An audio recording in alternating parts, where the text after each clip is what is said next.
عزیزان محترم، اس عشرۂ مجالس میں کل کی گفتگو میں جیسا کہ آپ کی خدمت میں عرض کیا تھا کہ دعا کے حوالے سے ہم اپنی عرائض آپ کی خدمت میں پیش کریں گے۔ آج اس موضوع کو آگے بڑھاتے ہوئے قرآن مجید کی 2 آیتوں سے استفادہ کریں گے اور اس میں موجود مفہوم کو آپ کے اذہان تک منتقل کرنے کی کوشش کریں گے۔ پھر صلوات پڑھے گا محمد و آل محمد پر۔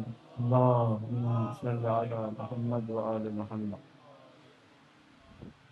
دین اسلام نے قرآن مجید کے ذریعے سے اور اہل بیت اطہار علیہم السلام کے ذریعے سے سرور کونین صلی اللہ علیہ وآلہ وسلم کی احادیث مبارکہ کے ذریعے سے رہنمائی جو فرمائی ہے، اس رہنمائی کے اندر انسان کے لیے یا انسان کے معاشرے کے لیے وہ معاملات کہ جن کا نقصان بہت زیادہ ہے، یا یوں کہیں کہ جن کا نقصان قابل برداشت نہیں ہے، ان چیزوں کو حرام قرار دیا۔ شریعت میں اس چیز کو حرام قرار دیا جاتا ہے کہ جس کے نقصان کو برداشت نہیں کیا جا سکتا، یعنی وہ اس قدر نقصان دہ ہے، انسان کی ہو سکتا ہے ذات کے لیے نقصان دہ ہو، ممکن ہے کہ ذات کے لیے نہ ہو، اجتماع کے لیے، معاشرے کے لیے نقصان دہ ہو، تو ان چیزوں کو شریعت نے حرام قرار دیا ہے۔ لہذا شریعت کے تمام احکامات میں وہ چیزیں حرام آپ کی خدمت میں ہمارے دلوں میں ہمیں بیان کی جاتی ہیں کہ جو مضر ہیں، جن کا نقصان قابل برداشت نہیں ہے۔ جن کا نقصان قابل برداشت ہوتا ہے تو اس کو مکروہ قرار دیتے ہیں۔ نقصان تو ہے لیکن ایسا نقصان ہے کہ جو برداشت کیا جا سکتا ہے۔ یہ عموماً انسان کی زندگی میں بھی اسی طرح کے معاملات رہتے ہیں۔ میں اور آپ بھی بعض نقصانات کو برداشت کر لیتے ہیں، ہے تو نقصان لیکن برداشت کر لیتے ہیں، لیکن کچھ نقصان ایسے ہوتے ہیں جن کو ہم برداشت نہیں کرتے کیونکہ وہ قابل برداشت نقصان نہیں ہوتا۔ بس دین نے وہ معاملات کہ جو انسان کے لیے یا انسانی معاشرے کے لیے اس قدر نقصان دہ ہیں کہ اس نقصان کو برداشت نہیں کیا جا سکتا، اس کو حرام قرار دیا۔ تو قرآن مجید میں ان اعمال پہ، ان غلطیوں پہ سزا کا اعلان ہوا ہے۔ آپ قرآن مجید کی آیات کو دیکھیں گے تو جہنم میں ڈالنے کی بات کی ہے یا آگ کی سزا دینے کی بات کی ہے۔ اس کے پیچھے وہی موضوع ہے، یعنی وہ اس قدر سخت ہے اس کا نقصان، یا وہ کام اتنا قبیح ہے کہ اس کی قباحت کو پہچاننے کا ایک معیار کیا ہے کہ اس کے لیے آگ کے عذاب کا یا جہنم میں ڈالنے کا اعلان قرآن میں نظر آئے گا۔ صادق آل محمد امام جعفر صادق علیہ السلام امام کی خدمت میں وہ جو آیت ہے قرآن کی جس کو امید افزا آیت کہتے ہیں، جس آیت میں پروردگار نے یہ ارشاد فرمایا ہے کہ صاحبان ایمان سے کہ اگر تم کبیرہ گناہوں سے بچو گے تو تمہارے صغیرہ گناہ معاف کر دیے جائیں گے۔ اگر تم کبیرہ گناہوں سے خود کو بچاؤ گے، جستجو کرو گے، تو وہ جو کبھی صغیرہ گناہ، جو چھوٹے گناہ تم سے سرزد ہوتے ہیں، بھول چوک میں جو خطا ہو جاتی ہے، وہ معاف کر دی جائیں گی۔ تو چھٹے امام سے سائل نے سوال کیا کہ مولا یہ تقسیم ہم کیسے کریں زندگی میں کہ بھئی کون سے گناہ جو وہ کبیرے ہیں کہ جن کو چھوڑیں تو وہ صغیرہ گناہ معاف ہو جاتے ہیں۔ تو امام علیہ السلام نے ارشاد فرمایا جس گناہ پر قرآن میں جہنم میں ڈالنے کی بات کی ہے، جس گناہ پر قرآن نے آگ کی سزا بتائی ہے، وہ کبیرہ گناہ ہے۔ یہ کبیرہ گناہوں میں سے اگر ان سے گریز کرو گے تو باقی جو خطائیں ہوں گی، باقی جو بھول چوک میں جو غلطیاں ہوں گی وہ بخش دی جاتی۔ تو بس قرآن مجید نے جن گناہوں کے اوپر آگ کی سزا کا جہنم میں ڈالنے کی بات کی ہے اس کو 2 طرح سے بیان کیا ہوا۔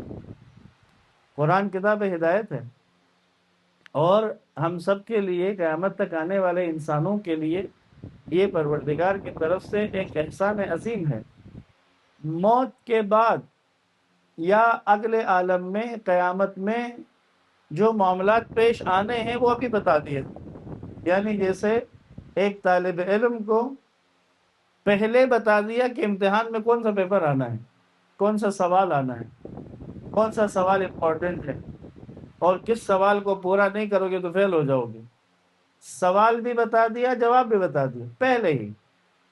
جیسے عام زبان میں کہتے ہیں نا پیپر لیک ہو گیا، یعنی پیپر ہونے سے پہلے لیک ہو گیا. تو ایک اصطلاح استعمال ہوتی ہے سکولوں میں، یہ تعلیمی میدان میں، open book test. Open book test یعنی آپ کے ہاتھ میں پرچہ دیا جائے گا سوالوں کا، اور کتاب بھی ساتھ دے دی جائے گی کہ بھئی یہ سوال ہے، کتاب سے جواب ڈھونڈو اور لکھ دو. اس کو اوپن بک ٹیسٹ کہتے ہیں. یعنی اس کا مطلب یہ وہ امتحان لینے والا آسانی چاہتا ہے. تو یہ موت کے بعد وہ جو حقیقی عالم ہے کہ جس میں جانا ہے، اس سے کوئی فرار نہیں کر سکتا، اس سے کوئی خود کو بچا نہیں سکتا. وہاں پہ جو پیش آنا ہے اس کو پہلے بیان کر دیا. قرآن کا میرے اور آپ کے اوپر جو احسان عظیم ہے اس میں سے ایک احسان یہ ہے کہ جو آگے پیش آئے گا اس کے آنے میں کوئی شک نہیں، وہ پہلے سے مجھے اور آپ کو بتا دیا. پہلے سے وہ پیپر میرے اور آپ کے ہاتھ میں دے کے بتایا کہ یہ سوالات آنے ہیں. سورہ مدثر کے اندر چند آیات ہیں جن آیتوں میں اس موضوع کو یوں بیان کیا ہوا ہے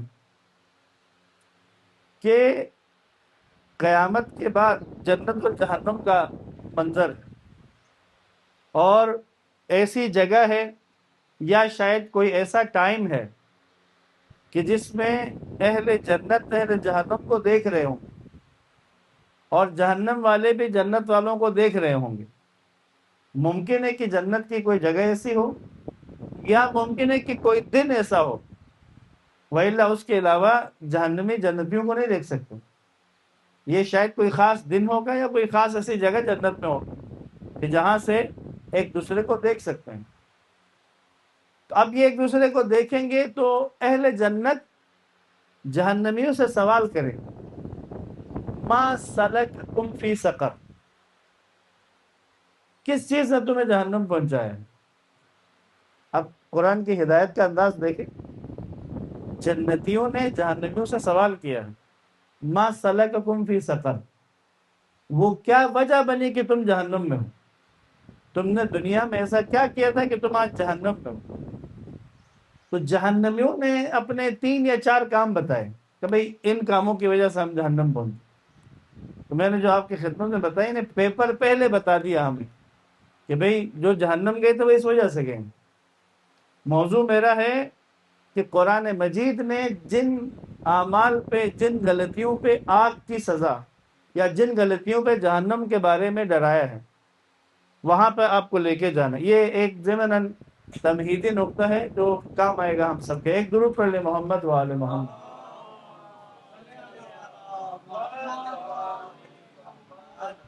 اب سوال کیا ما سلککم فی سقر، ہاں جہنم والوں یہ بتاؤ تم کس وجہ سے جہنم پہنچے ہو. انہوں نے جو پہلی بات بتائی جہنم جانے کی پہلی وجہ، اب اس وجہ کو سن کے نہیں لگتا کہ وہ صاحبان ایمان نہیں ہیں. یہ جو جہنم گئے ہیں یہ کوئی کافر کی بات نہیں ہو رہی ہے، کیونکہ جو پہلا جملہ اس سے پتا چل رہا ہے کہ یہ کافر نہیں ہے. کافر مطلب وہ جو خدا کو نہیں مانتا، کافر مطلب وہ جو خدا کا انکار کرتا ہے، کافر وہ جو دین کو نہیں مانتا، وہ نبوت کو، امامت کو، توحید کو مانتا ہی نہیں ہے، قیامت کو مانتا ہی نہیں ہے. جواب سے پتہ چلتا ہے کہ یہ کافر نہیں ہے جو جہنم میں ہے، یہ دنیا میں اپنے آپ کو صاحب ایمان ہی گردانتا تھا لیکن ہے جہنم میں. ما سلککم فی سقر، کس چیز سے تمہیں جہنم پہنچایا. وہ جواب دیں گے، قالو، اہل جہنم نے جواب دیا، لم نک من المصلین، ہم نماز گزاروں میں سے نہیں. پہلی بات، یعنی وہ پہلا ریزن جو انہوں نے بتایا کس وجہ سے ہم جہنم گئے ہیں، قالو لم نک من المصلین، یہ جو نکو کا لفظ آیا، نکون سے نکو ہے، لم نکون من المصلین ہے، لیکن وہ عربی قوانین کے تحت لم نکو من المصلین، ہم مستقل مزاجی کے ساتھ نماز پڑھنے والوں میں سے نہیں، ہم نماز گزاروں میں سے نہیں۔ دوسری وجہ بتائی اس کے فوراً بعد، وَلَمْ نَكُنْ نُطْعِمُ الْمِسْكِينَ، اور ہم مسکین کو کھلانے والوں میں سے نہیں۔ یعنی اللہ نے ہمیں دیا ہوا تھا، اللہ نے ہمیں گنجائش دی تھی، اللہ نے ہمیں وسعت دی تھی، لیکن ہم مسکین کو کھلانے والوں میں سے نہیں تھے۔ مسکین کا مطلب پروفیشنل بھکاری نہیں ہے، یہ بس ذہن میں رکھیں۔ عموماً ہم اب نارملی روایات جب آپ سنتے ہیں اہل بیت اطہار علیہ السلام کے فضائل میں بھی جب یہ باتیں سنتے ہیں کہ ان کے دروازے پہ سائل آتا تھا اور خالی نہیں جاتا تھا، کوئی مانگتا تھا تو وہ خالی نہیں لوٹاتے تھے، پھر ہمیں اور مجھے اور آپ کو لگتا ہے آج کے دور میں مشکل ہے، کیونکہ ہر دوسرا گلی میں ہر دوسرے اشارے پہ مانگنے والوں کی لائنیں ہیں۔ تو یاد رکھیں، قرآن نے یا اہل بیت اطہار علیہ السلام کی روایات میں سائل کا مطلب حقیقی سائل ہوتا ہے، پروفیشنل بیکاری نہیں ہوتا۔ ضرورت مند کا مطلب واقعی ضرورت مند ہوتا ہے۔ یہ جو قرآن نے یہاں پر کہا وَلَمْ نَكُ نُطْعِمُ الْمِسْكِينَ، کہ اہل جہنم کہہ رہے ہیں کہ ہم مسکین کو کھلاتے نہیں۔ یہاں پر مسکین سے مراد کون ہے؟ مسکین اور فقیر، یہ دو اصطلاحات ہیں، مسکین اور فقیر، دونوں میں فرق ہے۔ فقیر کہتے ہیں اس ضرورت مند کو کہ جو کام کرتا ہے، پیسے کماتا ہے، لیکن اس کی آمدن اس کی ضروریات سے کم ہے، یعنی ضرورت زیادہ ہے، مثلا گھر میں بچے زیادہ ہیں، ان کی ضروریات زیادہ ہیں، لباس کی ضرورت، واجبی ضرورت کی بات ہوتی ہے، یعنی وہ ضروریات کی جس کے بغیر معاشرے میں زندہ رہنا، سروائیو کرنا ممکن نہیں۔ وہ انسان، برسر روزگار انسان جس کی آمدن ہے، وہ انسان اگر اس کی آمدن اس کے اخراجات سے کم ہے، اس کو فقیر کہتے ہیں۔ بس شریعت کے وہ مالی معاملات کی جس میں کہا گیا ہے کہ فقیر کو دے دیں، ایسے افراد کو دیا جا سکتا ہے۔ صدقہ فقیر کو دینا ہے۔ فقیر کون ہے؟ وہ شخص کی جس کی انکم اس کے اخراجات سے کم ہے، فقیر ہے۔ آپ صدقات اس کو دے سکتے ہیں، لیکن یہاں پہ ایک حکم ہے، جو کہ اس نے اپنی سفید پوشی کا لحاظ کرنا ہے، اور آپ نے بھی اس کے معاشرتی وقار کو خراب نہیں کرنا، اس لیے بتانا ضروری نہیں ہے کہ یہ صدقہ ہے، بلکہ چھپانا ضروری ہے کہ یہ صدقہ ہے۔ یہ ضروری ہے تاکہ اس کی عزت نفس مجروح نہ ہو، لیکن کمک اسی کی کرے۔ یہ جو صدقات نکال کے اشارے پہ مانگنے والوں کو دینا، ان پروفیشنل کو دینا، کیونکہ اشارے پہ مانگنے والے کو میں اور آپ جو دیتے ہیں، وہ صرف اس کی جیب میں نہیں جا رہا، وہ وہاں پہ پورا گینگ ہے، حتیٰ کہ علاقے کے بڑے مؤثر قسم کے صاحب اختیار افسران بھی شامل ہوتے ہیں، اس کو بھی جاتا ہے حصہ۔ وہاں سے گریز کریں۔ اپنے ارد گرد میں، دائیں بائیں میں سب سے پہلی جو ذمہ داری ہے، سب سے پہلا حق ہے، وہ رشتہ دار کا ہے۔ اگر رشتہ داروں میں کوئی فقیر ہے، اب فقیر کی اصطلاح کو ذہن میں رکھیں، فقیر مانگنے والے کو نہیں کہتے۔ فقیر ہو گیا مطلب جس کی آمدن اس کے اخراجات سے کم ہے، لیکن کام کرتا ہے، پیسے کماتا ہے، تو یہ فقیر ہے۔ صدقات اور وہ مالی معاملات کے جو دین نے بتائے وہ دیے جا سکتے۔ مسکین اس سے اگلا ہے۔ مسکین مسکن سے ہے۔ لفظ مسکن آپ گھر کے لیے استعمال کرتے ہیں، پرندوں کے گھونسلے کو بھی مسکن کہتے ہیں۔ اسی طرح وہ، اگر آپ کو یاد ہو تو پچھلے شناختی کارڈ کے اوپر سکنہ لکھا ہوا تھا، سکنہ یا ساکنہ لکھا آتا تھا۔ سکنہ مطلب رہنے والا، جس جگہ پہ رہتا ہے، تو اسی سے یہ مسکین لفظ۔ مسکین کسے کہتے ہیں؟ ایسے فرد کو کہ جو اپنے اور اپنے اہل و عیال کے ضروریات کو پورا کرنے کے لیے کوئی کام کرنے کی پوزیشن میں نہیں، ایسی کوئی معذوری ہے جس کی وجہ سے کام نہیں کر سکتا، ایسی کوئی بیماری ہے جس کی وجہ سے کام نہیں کر سکتا، یہ مسکین ہو گیا۔ اور یاد رکھیں جہاں کہیں بھی مسکین ہے اس علاقے والوں کے جہنم جانے کا امکان بڑھ جاتا ہے، خطرہ ہے۔ اس کا پھر الٹا نہ ہو جائے بھی مسکین کو نکالو، جیسے ہماری حکومت کا جو پالیسی ہے، غربت کو ختم کرنے کا طریقہ کیا ہے؟ غریب کو ختم کرو، نہ غریب رہے گا نہ غربت رہے گا۔ جس جگہ یاد رکھیں اگر خاندان میں کوئی مسکین ہے پورا خاندان خطرے میں، کیونکہ اس آیت کے اندر جہنم جانے کی ریزن، جہنم جانے کی وجہ مسکین کو نہ کھلانا ہے۔ وَلَمْ نَكُنْ نُطْعِمُ الْمِسْكِينَ، ہم مسکین کو کھلاتے نہیں، اس وجہ سے جہنم پہنچ گئے۔ اچھا، جو کھلا سکتے ہیں خطرے میں صرف وہی ہیں، جو کھلا نہیں سکتے اور خود تو مسکین نہیں ہے، رشتہ داروں میں کوئی مسکین ہے، یہ خود مسکین نہیں ہے، لیکن اس کی انکم یا اس کے آمدن اتنی نہیں ہے کہ مسکین کو دے سکے، بچ گیا۔ صلوات پڑھے محمد والا، نہیں بچا۔ قرآن نے سورہ ماؤن کے اندر بیان کیا ہے، اَرَأَيْتَ الَّذِي يُكَذِّبُ بِالدِّينِ، کیا آپ نے دیکھا کہ جو قیامت کو جھٹلاتے، قیامت کو جھٹلانے والے کہاں جائیں گے؟ یہی یہ جو ما سلککم فی سقر، ان کا چوتھا ریزن قیامت کو جھٹلانا ہے۔ پہلا بتایا لم نک من المصلین ولم نک نطعم المسکین، تیسرا کہا وکننا نخوض مع الخائضین، چوتھا کہا وکننا نکذب بیوم الدین، ہم روز قیامت کو جھٹلاتے تھے۔ قیامت کو جھٹلانے والے کون ہیں؟ سورہ ماؤن میں بتایا ہے، ارأیت الذی یکذب بالدین، کیا اسے دیکھا کہ جو قیامت کو جھٹلاتا ہے؟ ارأیت الذی یکذب بالدین، کون ہے یہ قیامت کو جھٹلانے والا؟ فذلک الذی یدع الیتیم، وہ کہ جو یتیم کو دھتکارتا ہے۔ دوسری ولا یحض علی طعام المسکین، اور مسکین کو کھلانے کی ترجیح نہیں دیتا ہے، مسکین کو کھلانے کی ترجیح نہیں دیتا، حوصلہ نہیں بڑھاتا مسکین کو کھلانے کی۔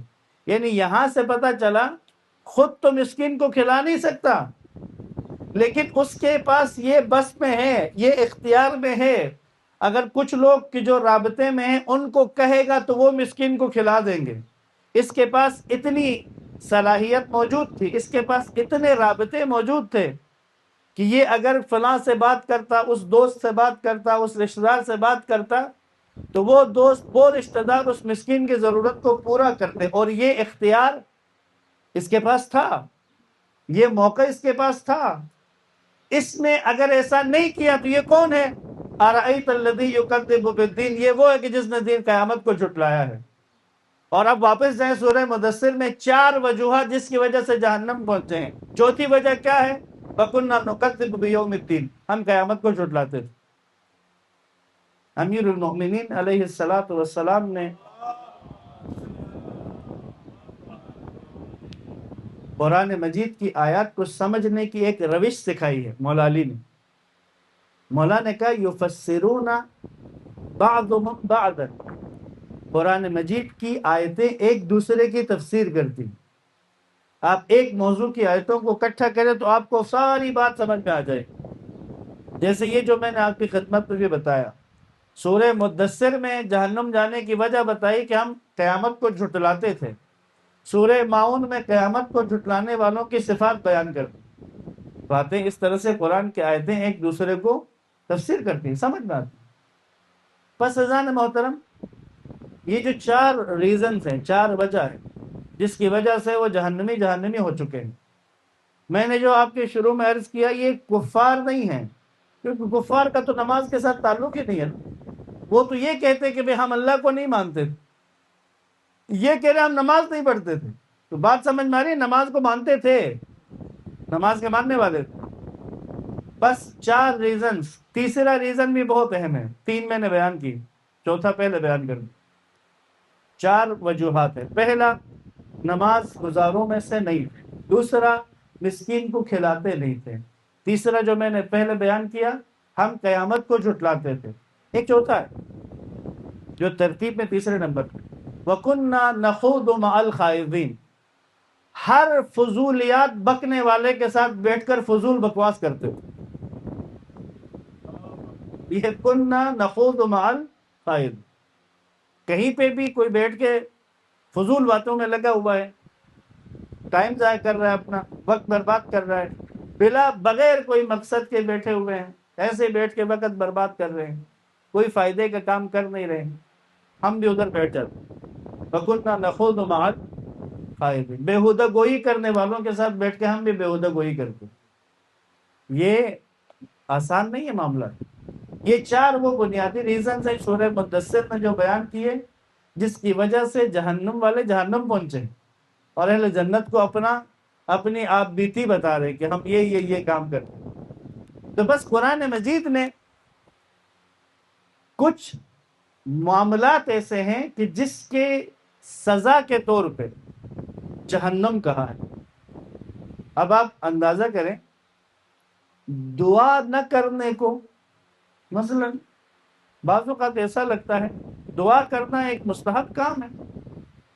اگر کوئی بندہ دعا کرتا ہے اچھا ہے، اس نے دعا کی، لیکن اگر کوئی دعا کرتا ہی نہیں ہے، اللہ سے مانگتا ہی نہیں ہے، تو کوئی بات نہیں. بظاہر ایسا لگتا ہے، لیکن یہ کوئی بات نہیں والا مسئلہ نہیں ہے. یہ جو میں نے تمہید باندھی ہے کہ قرآن مجید نے ان اعمال پہ سخت سزا کا کہا ہے جو اعمال انسان کی بنیادی ترین ضرورتوں میں سے، اس ضرورت کو چھوڑ نہیں سکتے. کیوں نماز کو واجب قرار دیا؟ نماز انسان کے وجود میں آئے تکبر کا علاج ہے. یہ میں نہیں کہہ رہا، یہ سیدہ کائنات کا جملہ ہے. بی بی نے کہا کہ اللہ نے تم پر نماز فرض کی ہے تاکہ تمہیں تکبر کو تمہارے وجود سے نکالو.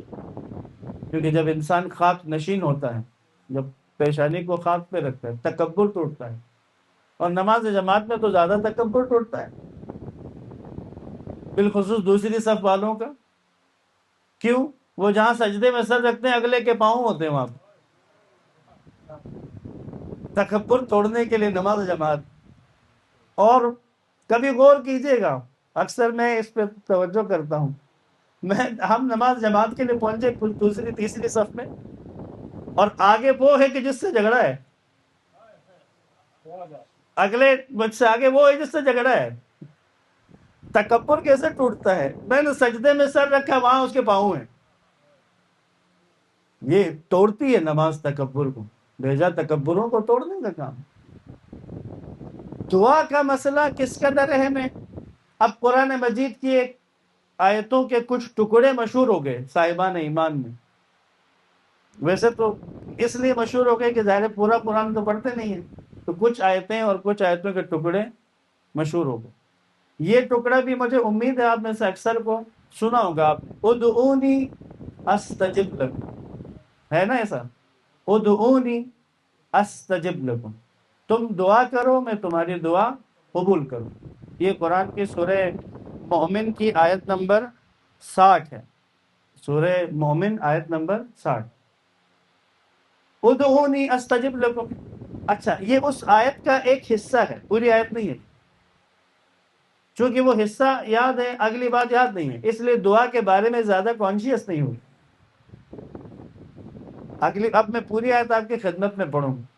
اب دیکھیے گا، بسم اللہ الرحمن الرحیم. وقال، اور کہا، کس نے؟ ربکم، تمہارے پروردگار. یہ کہنے والا کون ہے؟ تم سب کا پروردگار. یہاں پر ربکم کہا ہے، یعنی تمام اپنے مخلوقات کو شامل کیا ہے، تم سب کے پروردگار. رب کہتے ہیں ضرورتیں پوری کرنے والے، ضرورت پوری کرنے والے کو رب. پرورش کا سامان کرنے والا رب. جب اللہ کے لیے رب کا لفظ استعمال کیا جاتا ہے تو اس کا مطلب کیا ہوتا ہے؟ کسی بھی موجود کی ابتدا سے لے کے کمال تک کی تمام ضرورتیں پوری کرنے والا. چاہے وہ اس کی ضرورتیں مادی ہوں چاہے روحانی ہوں، اس کی ہر ضرورت کو پورا کرنے والے کو رب کہتے ہیں. وقال ربکم، تمہاری ابتدا سے کمال تک کی تمام ضرورتوں کو پورا کرنے والے نے کہا ہے. یہ کہہ کون رہا ہے؟ تمہاری ابتدا سے لے کر اختتام تک کی تمام تر ضرورتوں کو پورا کرنے والا کہہ رہا ہے. اور کہہ کیا رہا ہے وہیں؟ ادعونی استجب لکم وقال ربکم ادعونی استجب لکم. تم مجھے پکارو، تم مجھے آواز دو، میں تمہاری پکار کا جواب دوں گا. میں تمہاری پکار کا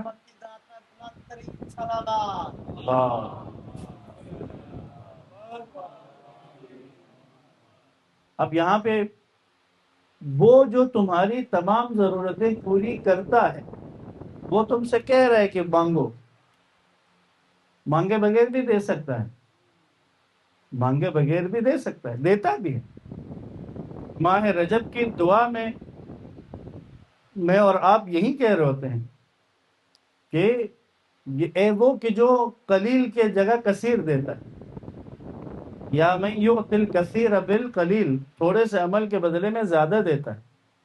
یا من یؤتی من سأل، اے وہ کہ جو مانگنے والے کو، سوال کرنے والے کو دیتا ہے. یا من یؤتی من لم یسألہ، اے اسے بھی دیتا ہے کہ جو تجھ سے مانگ نہیں رہا ہے.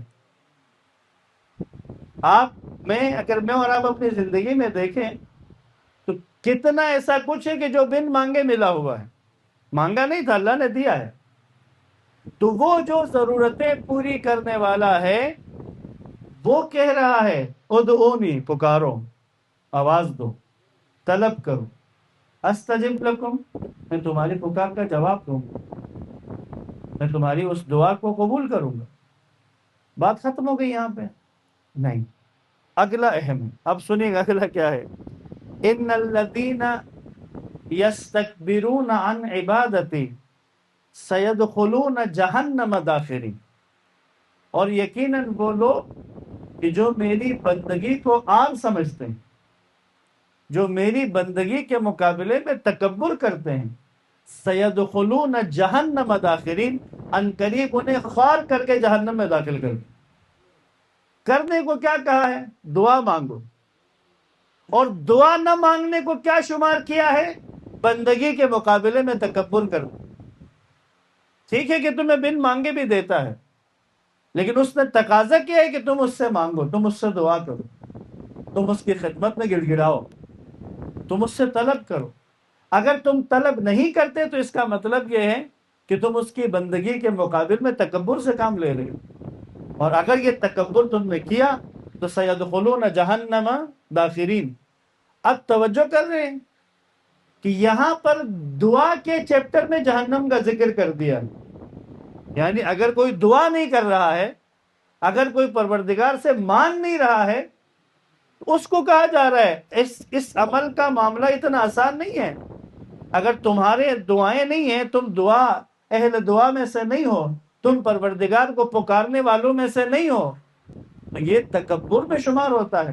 اور جو بھی بندگی کے مقابل میں تکبر کرے گا تو اس کا ٹھکانہ جہنم ہے. اب اس پچھلی بات کے ساتھ جوڑے، موضوع کو سمیٹے. قرآن مجید میں ان اعمال کے اوپر جہنم کی بات کی گئی ہے، ان اعمال پہ سزا کی بات کی گئی ہے کہ جو اتنے ضروری ہیں کہ ان کو چھوڑا نہیں جا سکتا. بات سمجھ رہے ہیں نا؟ یعنی دین نے، قرآن نے، حدیث نے ان اعمال پہ سزا کی بات کی ہے، آگ میں ڈالنے کی، جہنم میں ڈالنے کی، کہ جن کاموں کے بغیر انسان کے لیے زندگی گزارنا ممکن نہیں ہے.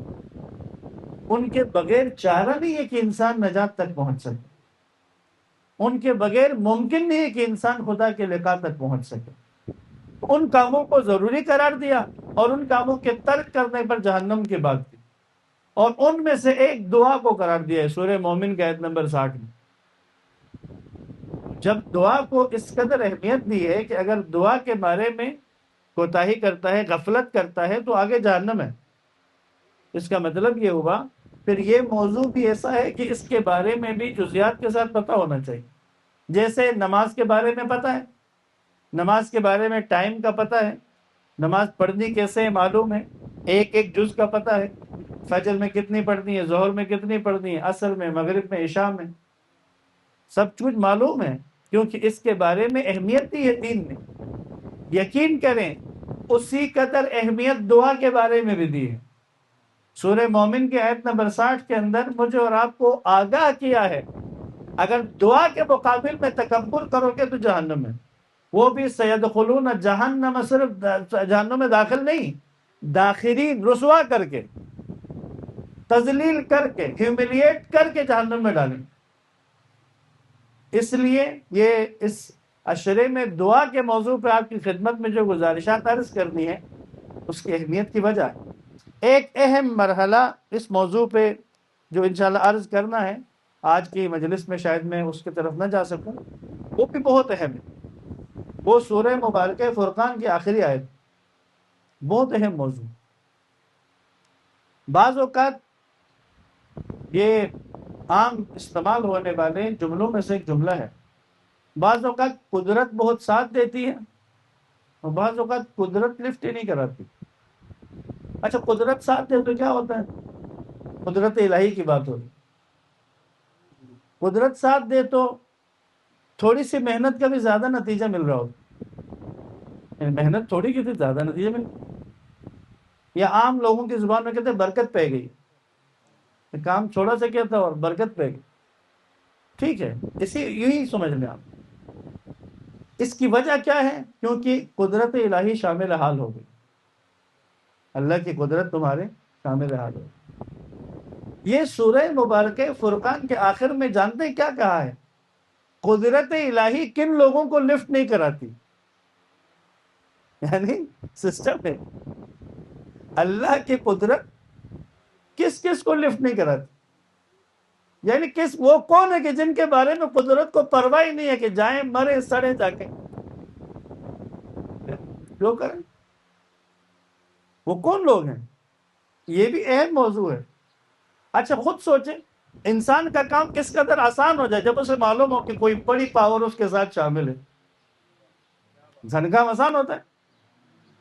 ہم نے ایک جگہ جوان موجود تھے، ان کے ماں باپ بھی تھے، شادی کا کوئی موقع تھا، وہاں پہ ہم نے لوگوں کو یہ سوال کیا تھا، والدین سے میں نے سوال کیا تھا، کیونکہ جوان اکثر وہاں پہ تھے جن کی شادیاں نہیں ہوئی، کنوارے تھے سارے مظلوم، تو میں نے والدین سے سوال کیا، اگر آپ لوگوں کو، کیونکہ اس وقت نارملی معاشرے کے اندر جوان کی شادی نہ کرنے کی ایک وجہ کیا ہوتی ہے؟ کیونکہ اس کے پاس آمدن نہیں، اس کے پاس آمدن نہیں۔ تو میں نے وہاں پہ سوال کیا لوگوں سے، میں نے کہا اگر پاکستان کا جو سب سے مثلا بڑا بینک ہے، حبیب بینک ہے، میزان بینک ہے، کوئی بھی بینک جو ہے وہ ایک سکیم اناؤنس کرتا ہے، وہ بینک اناؤنس کرتا ہے کہ بھئی جو بھی شادی کرے گا تو اس کے بے نیاز کرنے کی، اس کو ضرورت سے بے نیاز کرنے کی ذمہ داری بینک کی، اور یہ وہ بینک صرف زبانی اعلان نہیں کرتا، ریٹن ایگریمنٹ کر کے دیتا ہے۔ اب بتائیں آپ اپنے بچوں کی شادیاں کریں گے نہیں کریں گے؟ سب نے سر ہلایا تو کریں گے۔ تو میں نے کہا تھا اب آپ خود سوچیں،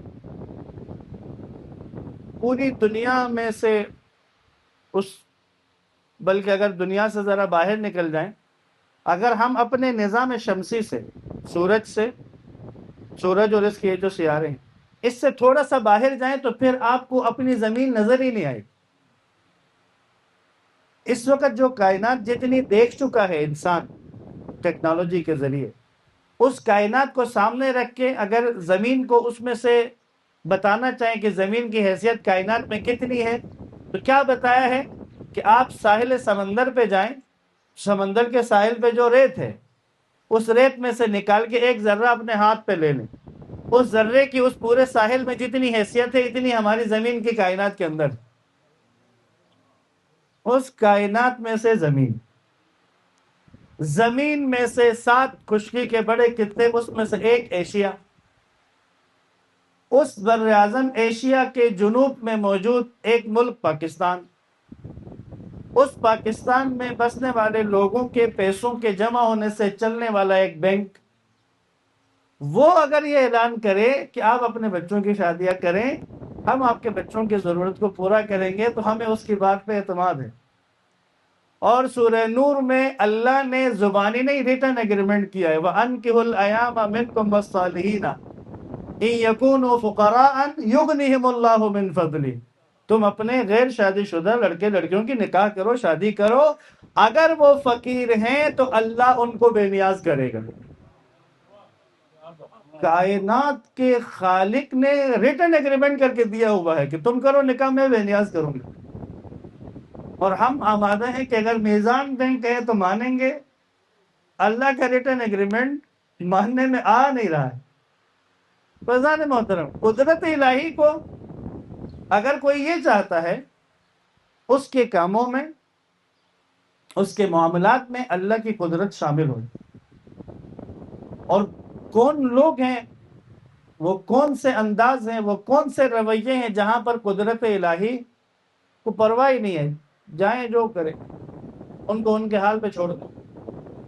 بعض اوقات انسان بہت محنت کر کے بھی کسی زیادہ حاصل کر نہیں پاتا، بہت مشقت میں، بہت ساری تکلیفوں میں اپنے آپ کو ڈال کے بھی کسی خاطر خواہ نتیجے تک جا نہیں پاتا۔ تو یہ تمام معاملات قدرت الہی کے شامل ہونے اور نہ ہونے میں۔ پس سورہ مومن کی آیت نمبر 60، آج کی بات کو تمام کریں، سورہ مومن کی آیت نمبر 60 سے مجھے اور آپ کو یہ اندازہ ہوا، دعا کا معاملہ اتنا سادہ نہیں ہے۔ دعا کے معاملے میں تکبر کیا جائے، دعا کے معاملے میں اگر غفلت کی جائے تو یہ ایسا معاملہ ہے کہ جو جہنم تک پہنچانے والا ہے۔ سورہ فرقان کی اس آیت کے مطابق جو کل بیان کروں گا، قدرت الہی کو اپنے معاملات میں شامل کرنے کا راستہ یہ اس آیت کے اندر بیان ہوا ہے۔ کل اس پر بات کریں گے۔ درود پڑھیے گا محمد و آل محمد۔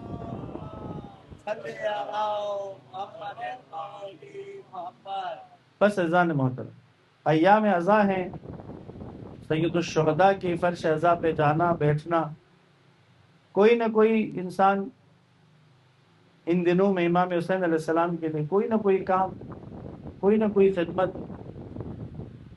اگر کچھ نہ ہو تو آیت اللہ وحید خراسانی کا وہ نسخہ جو انہوں نے بیان کیا کہ ہر روز 100 مرتبہ سورہ توحید پڑھ کے امام حسین کو ہدیہ دو ان 10 دنوں میں،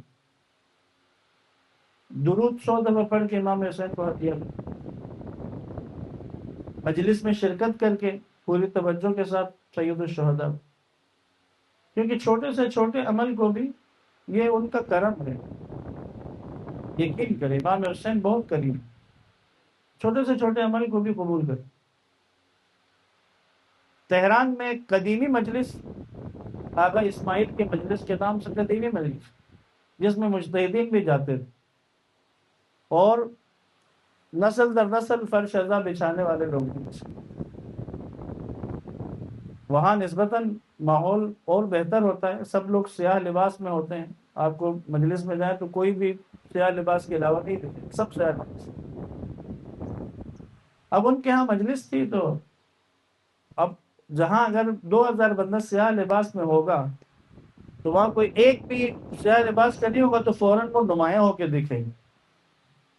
اب مجلس تھی تو اسماعیل نے دیکھا کہ 2 لڑکے آئے جنہوں نے بڑے رنگدار قسم کے لباس پہنے ہوئے ہیں اور آ کر بیٹھے بھی مجلس کے درمیان، اور مجلس سن بھی نہیں رہے، آپس میں بولے جا رہے۔ یہ بھی پریشان تھا، لیکن ظاہر ہے وہ آئے تھے، مہمان تھے، عزادار امام حسین کے لیے آئے تھے، تو کچھ کہہ نہیں سکا، اور مجلس ختم ہونے سے پہلے اٹھ کے چلے بھی گئے، بیٹھے بھی نہیں۔ اگلے دن یہی 2 جوان، اسماعیل نے دیکھا کہ یہ دونوں سیاہ لباس پہنے ہوئے، پورا عزاداروں والا انداز اپنائے، سب سے پہلے مجلس میں آ کے بیٹھے ہیں اور آخر میں واپس اٹھ کے جانے لگے۔ ایک ہی رات میں اتنی بڑی تبدیلی کو تو حیران ہوا۔ جوان جانے لگے تو آواز دی، کہا آپ سہمت ہو تو میں نے آپ سے بات کروں۔ جی بتائیے۔ کہ کل آپ دونوں آئے تھے، لباس بھی آپ لوگوں نے بڑے شوق رنگ کے لباس پہنے ہوئے اور مجلس بھی ڈھنگ سے نہیں سنی، باتیں کرتے رہے، اور مجلس ختم ہونے سے پہلے ہی اٹھ کے چلے گئے. اور آج ایک رات میں اتنی بڑی تبدیلیاں کیا ہوا ہے؟ انہوں نے کہا کل ہم یہاں مجلس کے لیے نہیں آئے تھے، ہمیں پتہ چلا تھا یہاں مجلس کے بعد کھانا ملتا ہے، تو ہم نے کہا تھا کھانا کھائیں گے اس لیے آئے تھے. تو آ کے بیٹھ گئے. ہم آپس میں ہی بات کر رہے تھے ہمیں مجلس سے کیا. وہ دوران مجلس میں کسی نے بتایا کہ بھئی آج کے دن کھانا نہیں ہوتا، آج صرف چائے ہوتی. جب ہم نے سنا بھئی صرف چائے ہے، کھانا نہیں ہے، تو ہم پھر نکل باہر. کہتے ہیں جب ہم باہر نکلے تو باہر جاتے ہوئے دروازے کے پاس دیکھا تو چائے کی 2 پیالیاں نیچے پڑی ہوئی تھی رستے. کہتے ہیں مجھے خیال آیا یار یہ پیالیاں نیچے پڑی ہیں، اب جب اندر سے ایک ساتھ مجلس کے بعد لوگ نکلیں گے تو نظروں میں آئیں گے نہیں، کسی کا پاؤں لگے گا، ہو سکتا ہے پیالی ٹوٹ جائے، ہو سکتا ہے کسی کے پاؤں میں کوئی زخم آ جائے. تو ہم نے وہ پیالیاں اٹھا کر اوپر دیوار پہ گھر چلے گئے. کہتے رات کو ہم دونوں نے ایک ہی قسم کا خواب دیکھا ہے. صبح جو ایک دوسرے کو بیان کا خواب میں دیکھا تو یہی مجلس تھی اور امام حسین علیہ السلام یہاں پہ تھے. کہ ان کے ساتھ حضرت عباس تھے. اور اس مجلس میں کھڑے ہو کر امام حسین علیہ السلام حضرت عباس کو ایک ایک کے بارے میں بتا رہے تھے. ہاں اس کو لکھو اس نے گریہ کیا، اس کو لکھو اس نے سینے پہ ہاتھ مارا ہے، اس کا نام لکھو اس نے مجلس میں دری بچھائی. کہتے اب ہم کھڑے تھے وہاں پہ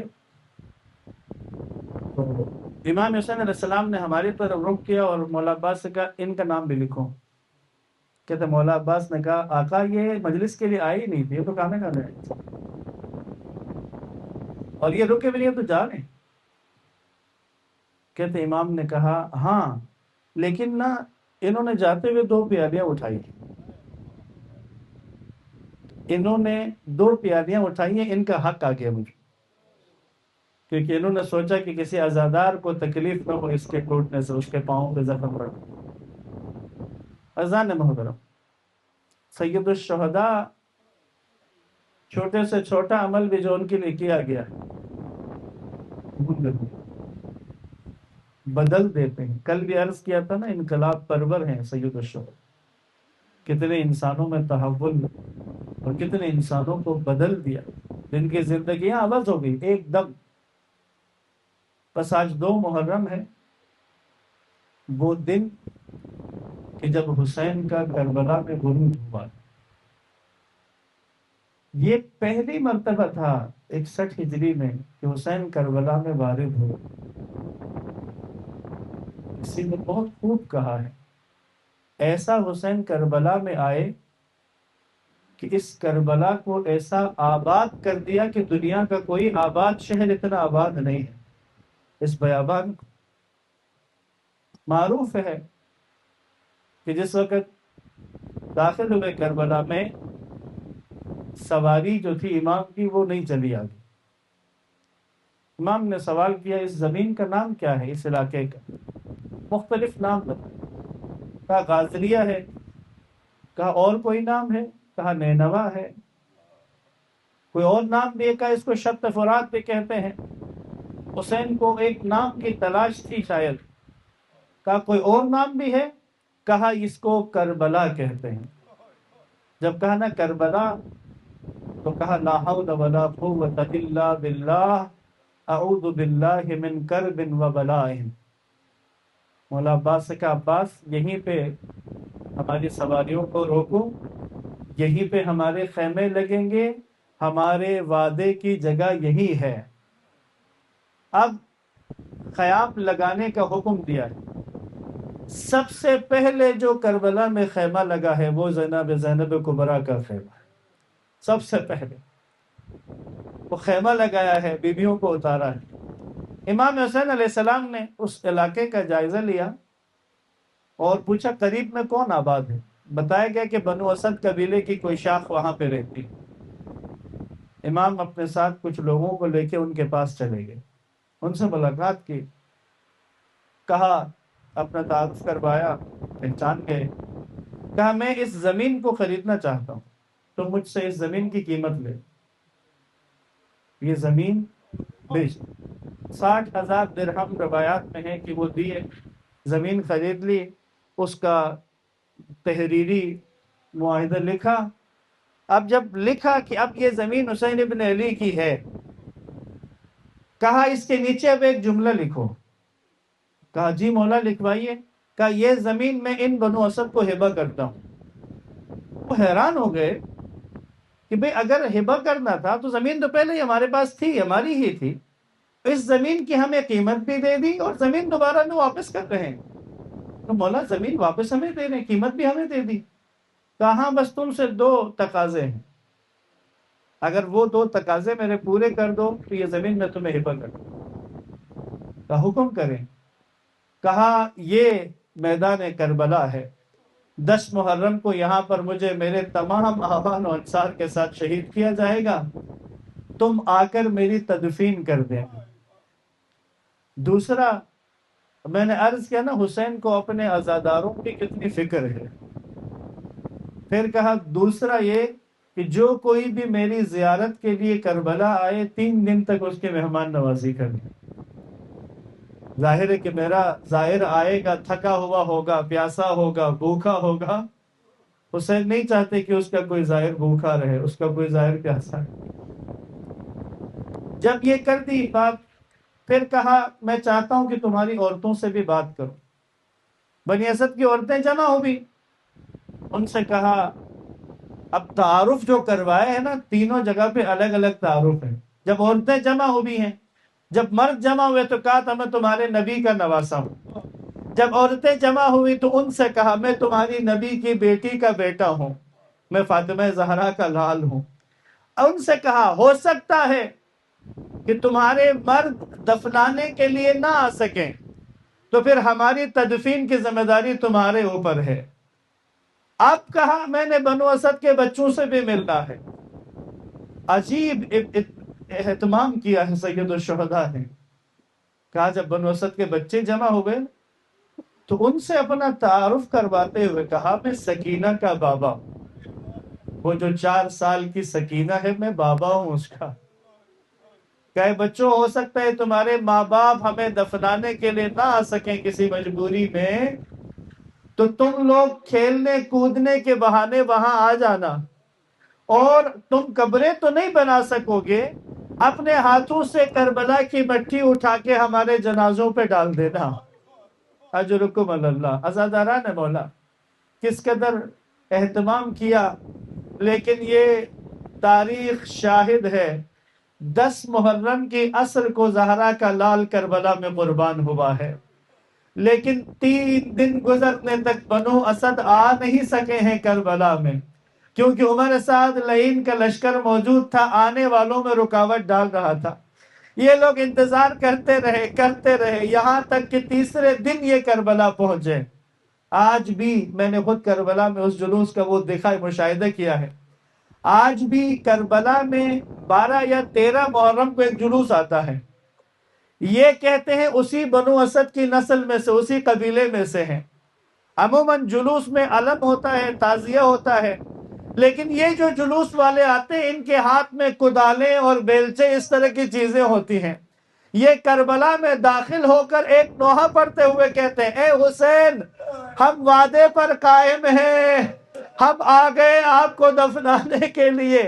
وہ جو اگلا جملہ ہے نا وہ کلیجہ چیر دیتا ہے، کہتے ہیں اے مولا آج جب ہم آتے ہیں تو کربلا اس قدر رونق کی جگہ ہے، آپ کا روضہ منور نورانی ہے، آپ کا روضہ اس وقت ہجوم سے پر ہے، لیکن 61 ہجری کو جس وقت بنی اسد کربلا میں داخل ہوئے انہوں نے دیکھا کہ جنازے بکھرے ہوئے ہیں، زہرا کے گلستان کے پھول جگہ جگہ بکھرے ہوئے، لیکن حیران و پریشان تھے بنو اسد، کیونکہ کسی بھی جنازے کو شناخت کرنے کے لیے چہرے کو دیکھا جاتا ہے، لیکن شہداء کے سر بدن پر نہیں تھے۔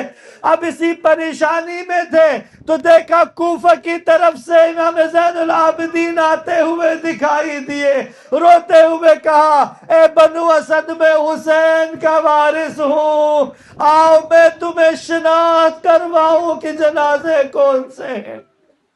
الا لعنت اللہ علی القوم الظالمین